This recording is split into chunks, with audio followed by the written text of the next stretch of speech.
அன்பான பெற்றோர்களுக்கு வணக்கம். கடந்த 2 வீடியோவில் 2 விதமான பர்சனாலிட்டியை நாம் பார்த்தோம் இல்லையா? இன்றைக்கி உங்கள் வீட்டில் இருக்கக்கூடிய இன்னொரு விதமான பர்சனாலிட்டியை பார்க்கலாம். வீட்டில் பார்த்தீங்க அப்படின்னா சில குழந்தைங்க பேச மாட்டாங்க, அடங்கி போகவும் மாட்டாங்க. ஆனால் அவங்க சொன்னால் ஃப்ரெண்ட்ஸ் எல்லாருமே கேட்பாங்க. வீட்டில் சண்டை இல்லாமல் எல்லாமே சூப்பராக நடக்கும். அப்படிப்பட்ட குழந்தைங்க உங்கள் வீட்டில் இருக்கிறாங்களா? அப்படின்னா இது உங்களுக்காக தான்.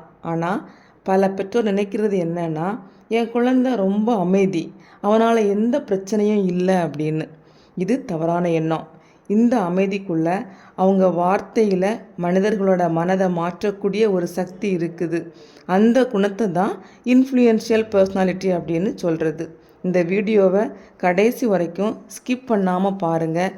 பார்க்கும்போது தான் உங்கள் குழந்தை இப்படிப்பட்ட குணம் கொண்டவங்களா, அவங்கள எப்படி வளர்க்குறது, தவறாக ஹேண்டில் பண்ணால் என்ன ஆகும், சரியாக வழிகாட்டினா என்ன நடக்கும் அப்படிங்கிறது எல்லாமே தெளிவாக புரியும் உங்களுக்கு. அதுக்கு முன்னாடி இந்த வீடியோவை நீங்கள் வாட்டி பார்க்குறீங்க அப்படின்னா சப்ஸ்கிரைப் பண்ணிக்கோங்க. பல பெற்றோர்களுக்கு ஷேர் பண்ணுங்கள். சரியா? வாங்க. இந்த குழந்தைங்க பார்த்தீங்க அப்படின்னா யாரையும் பயமுறுத்த மாட்டாங்க, யாரையும் அடக்க மாட்டாங்க, யார்கிட்டையும் அடங்கி போகவும் மாட்டாங்க.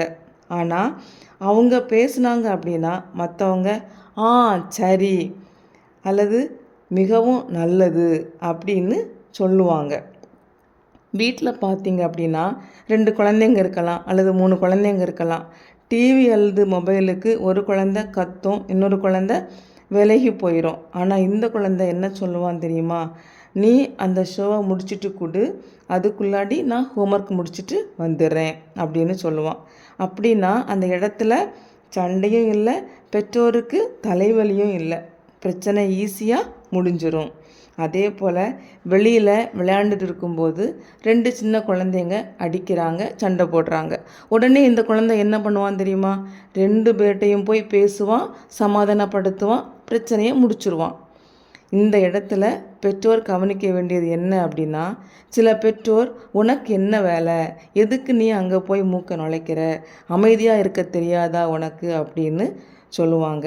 அப்படி சொன்னாங்க அப்படின்னா அந்த இன்ஃப்ளூயன்ஷியல் பர்சனாலிட்டியை அடக்குறாங்க அப்படின்னா அந்த குழந்தை பேசுகிறதையே நிப்பாட்டிடுவாங்க.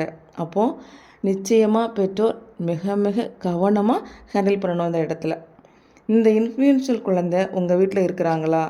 எப்படி ஹேண்டில் பண்ணணும் அப்படின்னா, அமைதியாக இரு அப்படின்னு சொல்லவே கூடாது. அந்த வார்த்தையை நாம் பயன்படுத்தவே கூடாது. அதற்கு பதிலாக பரவாயில்ல, நீ எப்படி இந்த சண்டை இல்லாமல் சரி பண்ணின அப்படின்னு கேட்கலாம்.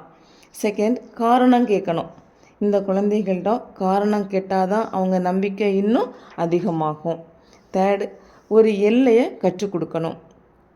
எல்லாருக்கும் எல்லாத்துக்கும் ஆம் அப்படின்னு பதில் சொல்லக்கூடாது. இல்லை அப்படின்னு தேவைப்படுற இடத்துல தைரியமாக சொல்லணும் அப்படிங்கிறத கற்றுக் கொடுக்கணும். ஆனால் பெற்றோர் தவிர்க்க வேண்டிய சில விஷயங்கள் இருக்குது. அது என்ன அப்படின்னா, பொதுவான இடத்துல அவமானப்படுத்தக்கூடாது, மற்ற குழந்தைங்களோட ஒப்பிடக்கூடாது, நீ ரொம்ப அமைதி அப்படின்னு தாழ்த்தி பேசக்கூடாது. இந்த 3 விஷயத்தையும் ஒவ்வொரு பெற்றோரும் நிச்சயமாக ஃபாலோ பண்ணணும். ஆக அன்பான பெற்றோர்களே, இப்போ உங்களுக்கு தெரியுதா உங்கள் குழந்தை எப்படி ஹேண்டில் பண்ணுறது அப்படின்னு? உங்கள் குழந்தை என்ன பர்சனாலிட்டி அப்படிங்கிறது தெரியலையா? யோசிக்கிறீங்களா? ஜஸ்ட் வாட்ஸ்அப் பண்ணுங்கள், தெரிஞ்சுக்கோங்க. உங்கள் குழந்தை அமைதியாக இருந்தால் அதை பலவீனம் அப்படின்னு நினைக்காதீங்க. குழந்தைய புரிஞ்சுக்கிட்டு வழிநடத்துங்க, வழிகாட்டுங்க. அமைதியாக பிறரோட மனதை மாற்றக்கூடிய இந்த குழந்தைங்க தான் நாளைக்கு மனிதர்களை இணைக்கிற தலைவர்களாக மாறுவாங்க. சரியாக வளர்ப்போம், நல்ல மனிதர்களை உருவாக்கலாம். இந்த வீடியோ உங்களுக்கு பிடிச்சிருந்துச்சு அப்படின்னா சப்ஸ்கிரைப் பண்ணுங்கள், லைக் பண்ணி பலருக்கு ஷேர் பண்ணுங்கள், கருத்துக்களை கமெண்ட் பண்ணுங்கள். இன்னும் பயனுள்ள வீடியோவில் சந்திப்போம். நன்றி.